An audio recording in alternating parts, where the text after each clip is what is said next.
기도하겠습니다. 은혜가 풍성하신 주 하나님 감사합니다. 시간 아버지 하나님께서 우리 마음 가운데 한량없는 은혜를 허락하여 주시사 말씀을 통하여서 비차간에 큰 은혜 받기를 원하옵나이다. 은혜 부어 주시옵소서. 예수님의 이름으로 기도하옵나이다. 아멘. 오늘 읽으신 성경 본문의 말씀은 이 악한 세상에 사는 사람이 구체적으로 어떻게 살아야 그래서 이제 복을 받게 되는가, 복을 얻게 되는가 구체적으로 얘기하고 있습니다.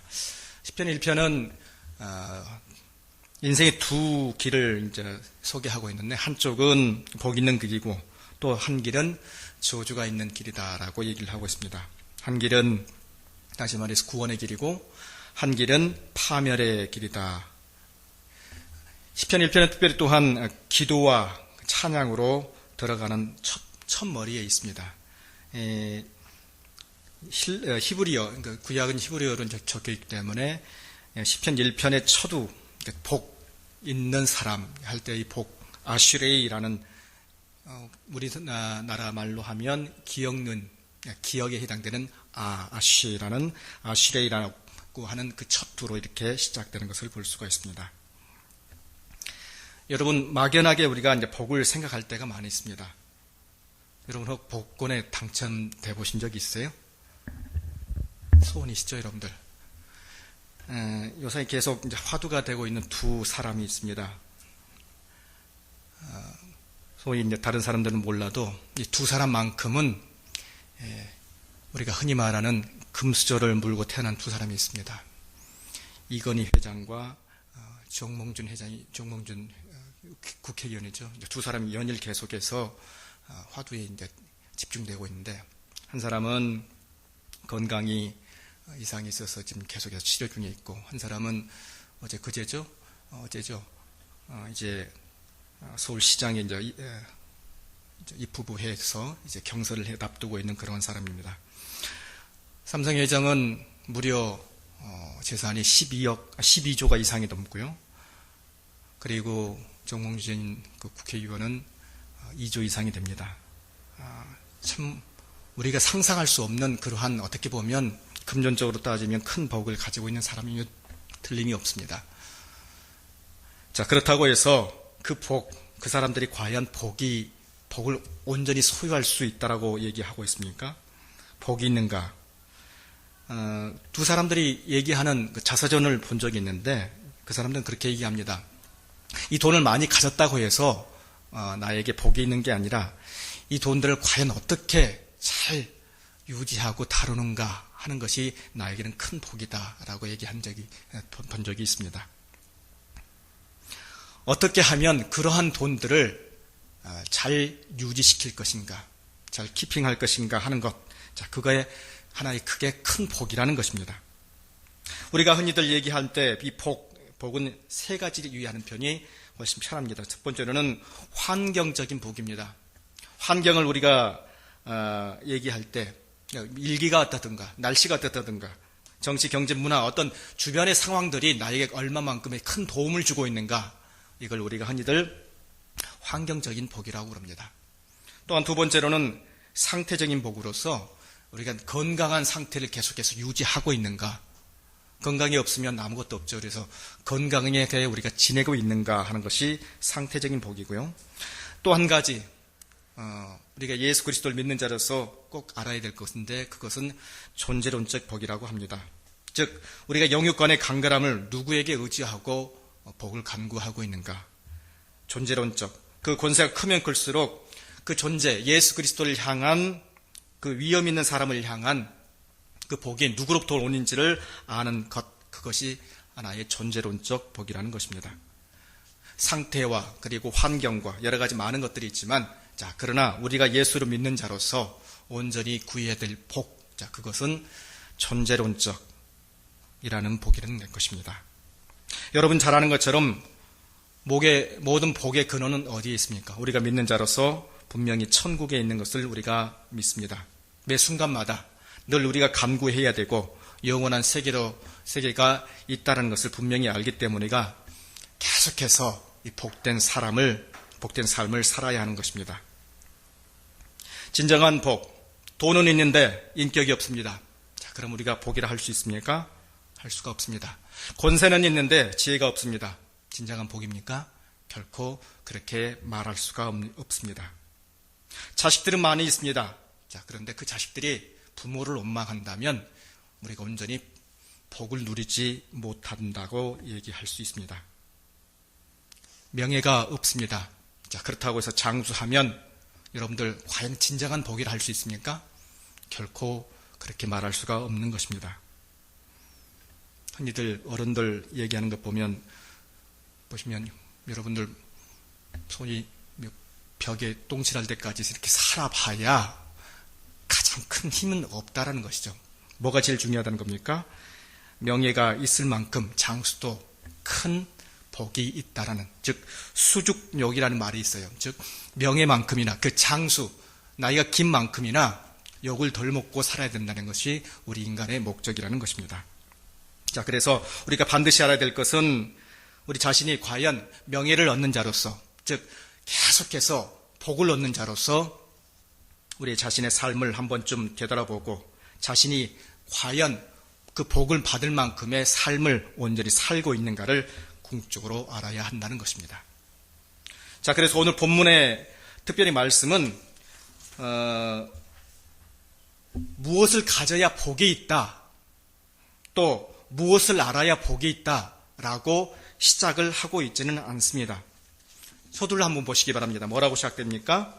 복 있는 사람은, 그러니까 다만 여기에서 얘기하고 있는 것은 우리가 무엇을 해야 복이 있다, 뭐 어떤 것이 아니고 선한 자로서 악한 세상에서 사는데 어떻게 살아야 하는가, 어떻게 살아야 하는가, 어떻게 살아야 하느냐에 따라서 분명히 복이 있다라는 것입니다. 이 사람이 악한 세상에서 어떻게 살아야 하는가, 어떻게 사는 것이 과연 복이 있는 것인가를 구체적으로 열거해 주고 있는 것입니다. 여러분, 소금은 반드시 쪄야 합니다. 그래야 영향력을 끼칠 수가 있습니다. 나침반은 항상 어디를 향해 있어야 됩니까? 북쪽을 향해 있어야 됩니다. 그래야 그 방향을 올바로 익혀줄 수 있고 분명히 가야 될 방향을 제시해 줄 수가 있는 것입니다. 오늘 본문의 말씀은 분명히 어떻게, 이 악한 세상에서 어떻게 살아야 하는 것을 구체적으로 얘기하고 있습니다. 자, 그래야 반드시 이 복 있는 삶을 살 수 있다는 것입니다. 우리가 이제 1절, 2절, 그리고 3절, 4절, 5절, 6절 이렇게 이제 보는 것이 훨씬 오늘 이 구절을 이해하는 데 편합니다. 1절, 2절. 이걸 보통 우리가 이 성경 시편 1편의 말씀을 영어로는 3룩이라고 얘기합니다. 처음 1절, 2절은 look around, 우리가 이제 주위를 쫙 살펴보는 것이고요. 3절, 4절은 look inside. 자, 그 안에 어떻게 그 일들이 벌어지는가를 보는 거고요. 5절, 6절은 look ahead. 즉, 이러한 일들이 과연 어떻게 이제 진행되는가 하는 것을 얘기해 주고 있습니다. 1절, 2절 보면 이렇게 얘기합니다. 복 있는 사람은, 한번 같이 읽겠습니다. 악인들의 뭘 쫓아낸다고요? 꾀를 따르지 아니하며 죄인들의 길에 서지 아니하며 오만한 자들의 자리에 앉지 아니하고. 악인들의 꾀, 악인들의 길을 쫓지 않는다, 따르지 않는다는 것입니다. 여러분들, 악인의 길을 과연 왜 갔을까요? 왜 쫓아갔을까요? 악인만이, 여러분들, 그 사람만이 잘못이 있습니까? 따라가는 사람 잘못 있습니까? 없습니까? 그 사람 또한 잘못이 있다는 것입니다. 악인뿐만 아니라 여기에 마음을 두고 따라가는 자 역시 분명히 잘못이 있다는 것입니다. 여러분, 욕심이 없는 것, 욕심 없이 속는 거 보셨습니까? 분명히 다 욕심이 있기 때문에 우리가 주위에서 보면 속는 것을 알 수가 있습니다. 필로폰이라든가 마약, 술, 도박, 여러분 다 모든 것들이 거기에 따라가기 때문에, 욕심이 있기 때문에 다 속는 것을 볼 수가 있습니다. 강원도 여러분 정선에 가보셨습니까? 거기에 보면 사북 읍이라는 곳이 있어요. 사북읍 가보셨나요? 그 전에 예전에는 거기가 다 이제 탄광촌이었고 그러기 때문에 그 지역을 살리기 위해서 뭘 도입했습니까? 카지노를 도입해가지고 거기 이제 지역을 갖다가 발전시키기 위해서 아주 거기를 이제 활성화시켰죠. 저녁에는 아주 그야말로 불야성입니다. 많은 사람들이 와서 카지노를 하고 아주 재밌는 시간들을 보냅니다. 자, 그런데 어제 그젠가 제가 한번 잠깐 뉴스를 보는데 그 지역의 실태를 보는 것이 이렇게 나와 있었습니다. 그래서 보게 됐는데 정말로 저녁에는 그야말로 불야성이어서 많은 사람들이 출입을 합니다. 자, 그런데 그 다음 날이 되면 모든 사람들이 그야말로 그 지역에 있는 술집에 들어가서 아주 자기 몸을 가눌 수 없을 정도로 먹고 마시고, 그러니까 잃은 자가 있으면 또 얻는 자가 있을 거 아닙니까? 그야말로 아주 그냥 엉망진창이 되는 어떤 그러한 실태들을 보았습니다.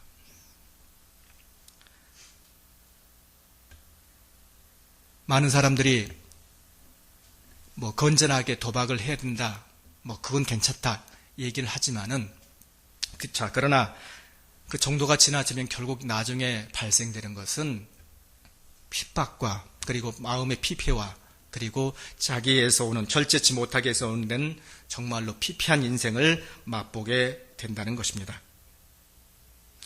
악인의 꾀를 쫓지 않는다라고 얘기하지만 계속해서 쫓았기 때문에 이러한 일들이 발생했고, 또한 그 뒷절에 보면 죄인의 길에 서지 아니하며, 죄인의 길에 서지 않는다. 이 선다는 말은 망설인다는 것입니다. 즉 계속해서 이쪽으로 갈까 저쪽으로 갈까 망설인다는 것입니다. 잘못된 길인 줄 알면서도 단호하게 끊지 못하고 이렇게 갈 때의 그 마음, 자, 그게 바로 악인의 모습이라는 사실을 분명히 얘기해 주고 있습니다. 미온적인 자세, 자, 그것은 결코 나중에는 불행의 요인이 될 수밖에 없다는 사실을 얘기해 주고 있습니다. 또한 세 번째로는 오만한 자리에 앉지 아니하면, 오만한 자, 즉 교만의 자리에 앉게 되면 결국 어떻게 됩니까, 여러분들? 사람이 금방 피폐해지고 결국엔 나중에 가서는 아주 무인의 사람이 될 수밖에 없다는 것입니다. 마가복음 12장 39절 이하에서 이렇게 얘기합니다. 회당의 상자와 잔치의 상석을 원하는 서기관을 삼가라. 그렇습니다. 회당의 상자 그리고 잔치의 상석을 원하는 서기관, 우리 모두가 다 아주 교만한 이러한 서기관이 될 수 있다는 사실을 분명히 얘기해 주는 것입니다. 자, 이러한 사람들이 결국 악인의 자리에 있을 수밖에 없다는 것입니다. 결국 여러분들 이 한 절 두 절이 딱 봤는데 결국 이 악인은 누구와의 커넥션이 없는 겁니까? 하나님과 나와의 그 커넥션이 절대 없는 그러한 상황을 얘기하고 있는 것입니다. 자, 그와 반면에 2절에서 이렇게 얘기합니다. 여호와의 율법을 즐거워하여 그의 율법을 주야로 묵상하는 자도다. 의인은 오직 여호와의 율법을 즐거워하여, 율법이 뭡니까? 하나님의 말씀을 즐거워해서 그의 율법을 밤낮으로 묵상하는 자로다. 묵상, 다른 말로는 명상이라는 뜻입니다. 명상을 하게 됩니다. 여러분들 성경에 나와 있는 구약 성경, 신약 성경 다 합쳐서 절수가 몇 절인지 아세요? 32,000절입니다. 32,000절인데 여러분들 몇 절 정도 외울 수 있어요? 자, 계속해서 타종교에 비유하는 것은 아니지만은 타종교에서는 계속해서 애우는 것을 많이 강조를 시키죠. 근데 우리 이제 기독교에서도 애우게 하는 것, 암기하게 하는 것, 그렇게 이제 딱 암기시키는 것을 강요하지는 않지만은, 자, 그러나 우리 신앙생활에서 가장 중요한 것은 계속해서 읊조리고 계속해서 말하는 것이 반드시 중요하다는 것입니다. 이 명상, 묵상하다 그 뜻을 제 밑에 하단에 보니까요, 작은 소리로 읊조리다라고 얘기를 하고 있습니다. 계속해서 읊조리다 보면 결국 악인에게서 떠날 수밖에 없다라는 사실을 얘기해 주고 있는 것입니다. 어떤 사람이, 재미난 얘기겠습니다. 어떤 사람이 자기는 꼭 지옥에 갈 것이라고 생각했습니다. 자, 그래서 나 죽었습니다. 결국 죽었는데 천국에 갔더니 베드로가 너 지옥에 갈래? 천국에 갈래? 이렇게 묻습니다. 자, 자기 본인 생각에는 이렇게 고마울 때가 어디 있습니까? 라고 얘기하면서 자신 보고 이 베드로가 선택하라고 얘기를 합니다. 자, 그래서 이왕 선택할 바에는 저에게 참 자비를 베풀어서 천국과 지옥을 한번 맛보게끔 해 주십시오 라고 얘기를 합니다. 자, 그러더니 베드로가 그러면 네 좋을 때라 해라 라고 얘기하면서 천국을 먼저 보여줍니다. 천국을 먼저 보이니까 천국에 갔더니 천사들이 노래를 부르고 성도들이 흰옷을 입고 찬송을 부르고 한참 앉아 있는데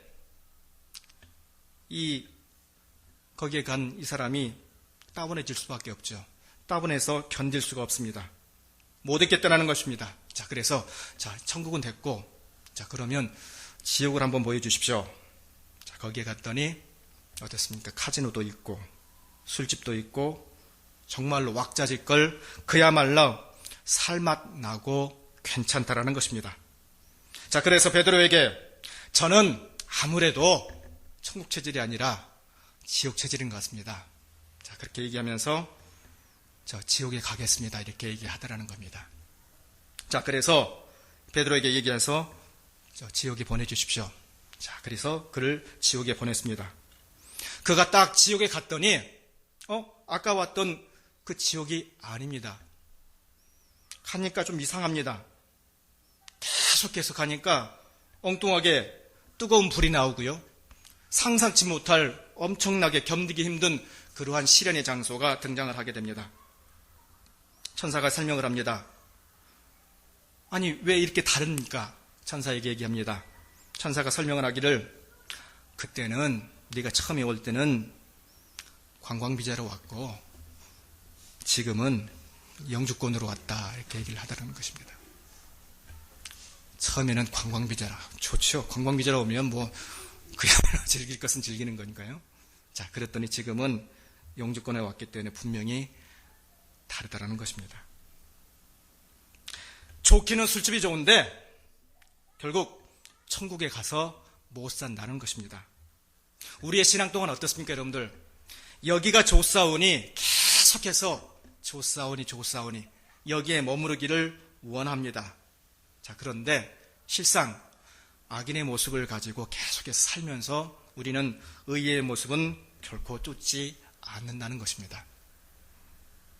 의인의 모습, 천국 체질로 우리는 바뀌어야 한다는 사실을 분명히 얘기해 주고 있습니다. 하나님 말씀을 집중적으로 읽으면서 계속해서 우리의 분한 마음을 삭히고 슬픈 마음도 잊으면서 살아야 하는 것이 우리가 하나님과의 그 관계를 맺는 좋은 교두보가 될 수 있다는 사실을 얘기해 주는 것입니다. 여러분, 우리의 신앙생활에서 가장 중요한 것, 그것은 반드시 하나님 말씀 가운데 그 말씀을 묵상하며 살아가는 것이 분명히 복의 근원이 될 수 있고 복 있는 자의 삶을 살 수 있다는 것을 명심해 주시기 바랍니다. 자, 두 번째로는 이제 3절과 4절의 내용을 보시기 바랍니다. 이 3절과 4절의 내용을 보시면 아까는 look around, 자, 뒤를 한번 딱 둘러봤어요. 자, 그랬더니 이제 이 저자가 조금 더 깊이 look inside, 그 상황을 좀 더 아주 자세히 보라는 것입니다. 3절과 4절에 이렇게 얘기합니다. 그는 시냇가에 심은 나무라 나무가 철을 따라 열매를 맺으며, 같이 읽겠습니다. 그 잎사귀가 마르지 아니함 같으니 그가 하는 모든 일이 다 형통하리로다. 4절입니다. 악인들은 그렇지 아니하며 오직 바람에 나는 겨와 같도다. 그렇습니다. 의인의 삶 자체가, 복 있는 자의 삶은 시냇가에 남은 나무가 철을 따라 뭘 맺는다고요? 열매를 맺는다라고 분명히 얘기하고 있습니다. 이스라엘 그 지형은 우리가 흔히 얘기하는 이 건기 때는 물이 말라버리는 와디 지역입니다. 자, 그래서 물이 부족합니다. 그래서 거기에는 작은 과목만 자랄 수밖에 없는 그런 환경입니다. 그런데 오늘 본문의 말씀을 보니까 시냇가에 심은 나무가 철을 따라 열매를 맺는다. 큰 나무가 된다는 사실을 분명히 얘기해 주고 있습니다. 왜요? 줄기차게 흐르는 시냇물이, 생명의 근원인 물이 계속해서 공급이 되기 때문이라는 것입니다. 하나님과의 그의 영적인 죽음의 그 단절이 결코 없다는 사실을 분명히 얘기해 줍니다. 왜 그렇습니까? 하나님께서 계속해서 그에게 말씀으로 계속해서 그를 살려주기 때문에 가능하다는 것입니다.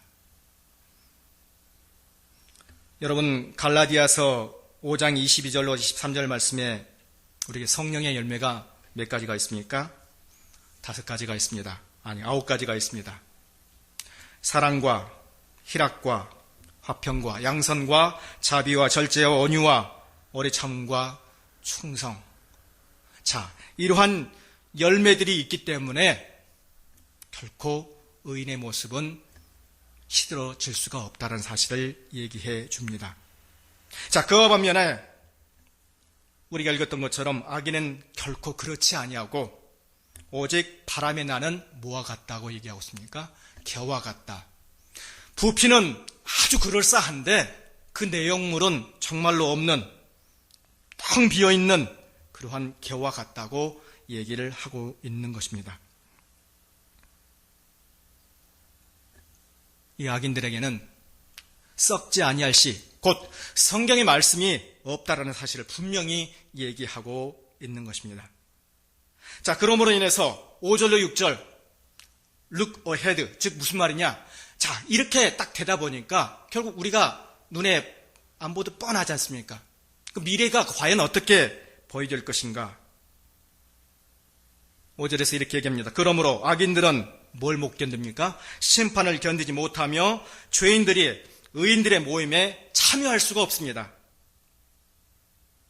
자, 그러나 6절에 보니까 무릇 의인의 길은 여호와께서 인정하시나, 무슨 말입니까? 하나님께서 그의 모든 의인들의 행동을 다 알아주신다는 것입니다. 자, 그래서 하나님께서 알아주시니까 그만큼 어떻습니까? 모든 면들이 다 좋아진다는 것을 의미합니다. 자, 그래서 악인들의 길은 반드시 망한다는 사실을 얘기해 주고 있는 것입니다. 여러분, 우리 마음 가운데 하나님의 길을 사모하고 하나님 말씀 가운데 늘 그 말씀을 간구하고 구하는 자에게는 큰 복을 허락하여 주십니다. 악인과 죄인과 오만한 방자한 자에게 박해가 있고 조롱이 있습니다. 여러분, 이러한 모든 상황들이 어떤 도덕적인 그러한 기준으로 우월하다는 그러한 개념이 결코 아닙니다. 이 내용 자체는 하나님을 신뢰하는 자, 하나님을 경외하는 자, 여러 가지 많은 박해와 난관 속에서 희망을 접지 않는 그러한 자는 반드시 의인의 길에 들어설 수 있다는 사실입니다. 도덕적인 기준이 아니라 하나님께서 주시는 그 말씀 그대로 사는 자는 반드시 의인의 삶, 의인이라고 칭함을 받을 수 있다는 사실을 분명히 인지시켜 주고 있는 것입니다. 자, 그러므로 여러 가지 많은 어려움과 여러 가지 많은 시련이 있다 할지라도 결코 낭망하지 마시고 의인의 길에 들어다 주시길 바랍니다. 그러한 삶을 누리시길 바랍니다. 우리 마지막 절 한번 우리 같이 읽고 마치도록 하겠습니다. 마태복음 7장 13절로 14절 말씀입니다.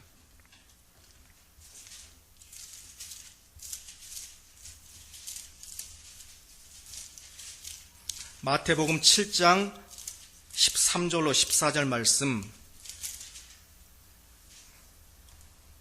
같이 읽도록 하겠습니다. 신약성경 10장이 되겠습니다. 좁은 문으로 들어가라. 멸망으로 인도하는 문은 크고 그 길이 넓어 그리로 들어가는 자가 많고 생명으로 인도하는 문은 좁고 길이 협착하여 찾는 자가 적음이라. 아멘. 여러분, 좁은 문으로 들어가기에 힘쓰시길 바랍니다. 생명으로 인도하는 문은 결코 적습니다. 그러나 아버지 하나님께서 그에게 의인의 삶을 반드시 좁은 문을 통과할 때에 반드시 주어진다는 사실 늘 기억하시면서 늘 하나님 말씀에 의인의 삶을 구하고 간구하는 우리의 모습이 되시길 시간 간절히 부탁드립니다.